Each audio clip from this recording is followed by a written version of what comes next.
semua dinasti, Bung. Semua dinasti, ya kan? Kita jangan cari yang negatif lah. Cari yang positif, ya. Orang ingin berbakti. Apa salahnya?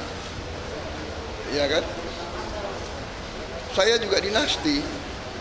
Saya anaknya Sumitro, cucunya Margono, Joyosumo.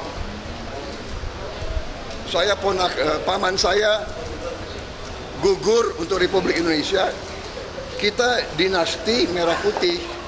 Kita dinasti patriot. Kita dinasti yang ingin mengabdi untuk rakyat. Kalau dinastinya Pak Jokowi ingin berbakti untuk rakyat, kenapa? Salahnya apa? Jadi tidak masalah. Jadi berpikir yang baik lah. Berpikir positif, ya. Oke.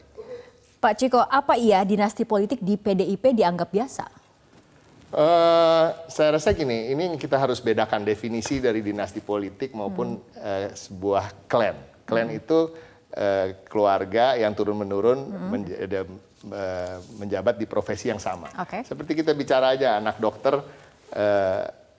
menjadi dokter, banyak sekali kan. Anak polisi menjadi polisi, itu sah-sah aja. Kan kita mengikuti jejak orang tua, kasarnya begitu.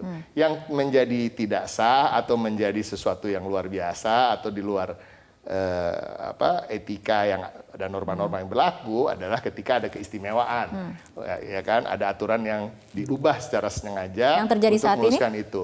Menurut Anda? Itu menurut Anda dan menurut Menurut masyarakat. Anda yang terjadi saat itu ini? menurut hasil survei Litbang Kompas, 60% mengatakan seperti itu. Ya, kita ikut apa kata masyarakat ya. Tapi ya itu yang saya ingin selalu katakan, karena dinasti politik itu kadang-kadang diterjemahkan di bahasa Indonesianya nih secara liar, secara bebas gitu. Semuanya dibilang dinasti, padahal enggak juga. Okay. Jadi sah kalau klan Jokowi semuanya mau jadi politisi, sah. Klan Soekarno juga menjadi politisi banyak kan gitu. Oke, Pak Habibur Rahman, jadi apa yang disampaikan Pak Prabowo soal dinasti politik itu? Apakah maksud dari Pak Prabowo yang ingin dibicarakan selama tidak ada aturan yang dilanggar, dinasti fine-fine saja atau seperti apa? Seperti apa Pak Habibur Rahman?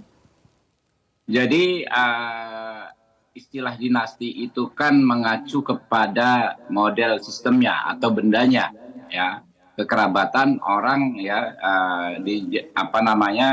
dengan latar belakang keluarga, kemudian ada di bidang yang sama. Itu namanya bahasa itu kan kesepakatan publik, ya, yang disepakati publik saat ini seperti itu. Tapi yang menjadi persoalan sebetulnya adalah yang sebetulnya ingin diantisipasi oleh publik, nepotisme. Nepotisme itu acuan kita ada di pasal 1 angka 5 Undang-Undang nomor 28 tahun 1999 tentang pemerintahan yang bersih dari KKN, korupsi, kolusi, nepotisme. Apa pengertian nepotisme? Adalah perbuatan seorang aparat negara yang secara melawan hukum. Nah, ini garis bawah ya, secara melawan hukum, menguntungkan kerabatnya di atas kepentingan bangsa dan negara. Nah, ini yang jelas. Jadi apa yang dipraktekkan keluarga-keluarga politik di Indonesia, keluarganya Pak Prabowo, ya, kemudian keluarganya Bung Karno, ada keluarganya Pak Surya Paloh, ya, itu bukan nepotisme, ya. Itu bagaimana keluarga tersebut menganggap politik sebagai ajang perjuangan, sehingga mereka juga menginginkan dan memberikan kesempatan untuk ikut juga terjun ke politik. Tetapi tidak terjadi yang namanya tindakan melawan hukum yang menguntungkan keluarganya tersebut di atas kepentingan bangsa dan negara. Nah, ini yang memang harus sama-sama kita cermati dan awasi. Bagaimana keluarga-keluarga politik ini, ya, tidak melakukan tindakan-tindakan yang menguntungkan keluarganya secara melawan hukum. Nah, ini yang garis bawahnya. Oke, baik, Pak Iqbal, tanggapannya. Ya, saya kira selain soal dinasti, ada 3 hal yang membuat ini menjadi berita besar. Yang pertama, Mas Gibran ini belum memenuhi syarat. Yang kedua, Ketua MK adalah pamannya. Yang ketiga, dia anak presiden. Seandainya itu yang sedang berkuasa. Beberapa politik dinasti yang lain itu dia memang memenuhi syarat. Dan memang dia tidak perlu mengubah undang-undang. Itu yang membuat ramai. Tapi bagi kami Ahlan wa sahlan, ya semua keputusan sudah terjadi, tetapi ini akan menjadi catatan sejarah bahwa rakyat melihat, rakyat yang menilai. Oke. Bagi PKS, Mas Gibran maju atau tidak, kami tidak ada masalah. Oke. Karena semuanya sudah disahkan oleh KPU yang memutuskan siapa yang layak untuk bertarung atau tidak. Tetapi 3 hal itu jadi catatan penting. Karena sesungguhnya di Republik ini masyarakat kita udah cerdas. Dia akan melihat, karena agenda setting yang dibuat itu sangat TMS, terstruktur, masif, dan sistematis. Mulai dari gugatan, mulai dari celah-celahnya ya. Oke. Tapi ya udahlah, kami bagi PKS tidak ada masalah, tapi kami memberi catatan 3 hal itu. Oke, Pak Habibur Rahman, komentarnya? Iya, ya masyarakat kita tentu sudah cerdas ya. Kalau kita melihat hasil survei LSI misalnya, besar sekali masyarakat yang mempercayai keputusan MK. Ya. Bahkan kalau kita lihat de facto kenyataan, di hari yang sama, respon masyarakat yang menentang dengan mensyukuri putusan MK jauh lebih besar masyarakat yang mensyukuri. Ya mungkin tentu saja ada intelektual kritis yang mengkritisi putusan MK, atau juga ada vested interest parties atau pihak-pihak yang memiliki kepentingan terkait rivalitas politik, menjadikan ini sebagai peluru. Nggak ada masalah. Namanya negara demokrasi, namanya di era demokrasi. Yang paling penting itu ya, kita menggarisbawahi jangan terjadi tindakan melawan hukum yang menguntungkan orang per orang. Nah kalau ini ya, kita kalau ngomong soal tuduhan atau kalimat-kalimat insinuasi yang menuduh orang melakukan pelanggaran hukum, melanggar etika, saya pikir harus dilatar belakangi dengan argumentasi dan bukti-bukti yang jelas. Selama itu nggak ada, saya pikir bukan persoalan ada klausul menuduh orang tanpa bukti adalah perbuatan yang melawan hukum itu sendiri, ya. Tetapi itu justru tidak bernilai edukatif menurut saya. Tapi lagi-lagi itu pilihan. Baik, Pak Siapapun bebas menyampaikan pendapatnya di negara kita ini. Oke, kembali Pak Iqbal. Pak Iqbal, belakangan kan narasi yang kita dengar bahwa ya yang memilihkan rakyat, jadi terserah rakyat, itu kemudian disampaikan oleh Pak Jokowi, tapi menurut Anda apa iya itu sesederhana itu? Ya, memang kan menjelang pemilu kan banyak sekali manuver-manuver ya. Mulai dari ingin 3 periode, mulai dari ingin jadi wapres, ingin sampai ada akhirnya ada agenda setting ini. Tapi kami melihat pasangan Amin paling siap. Kami sudah bekerja lama, kami sudah keliling Indonesia, mendaftar paling awal. Ini menunjukkan bahwa kami percaya diri. Kami tidak berharap dari partai A, partai B, dukungan A datang B, tetapi kami percaya diri bahwa pasangan Amin yang paling solid, paling siap untuk memenangkan pemilu 2024. Oke, Pak Iqbal sempat menyinggung mengenai 3 periode. Saya jadi kemudian ingin membahas mengenai rumor kemudian yang belakangan kemudian santer. Ada dugaan kegaduhan ini semua berawal dari adanya permintaan untuk perpanjangan masa jabatan presiden menjadi 3 periode. Apakah betul rumor itu? Saya tidak bisa mengatakan benar apa tidaknya karena saya sendiri tidak mengetahui secara langsung. Mungkin ada teman-teman di PDIP yang lebih tahu mengenai hal itu. Tepatnya dari rekan Anda di PDIP, Adiana Pitupulu yang kemudian menyatakan hal ini.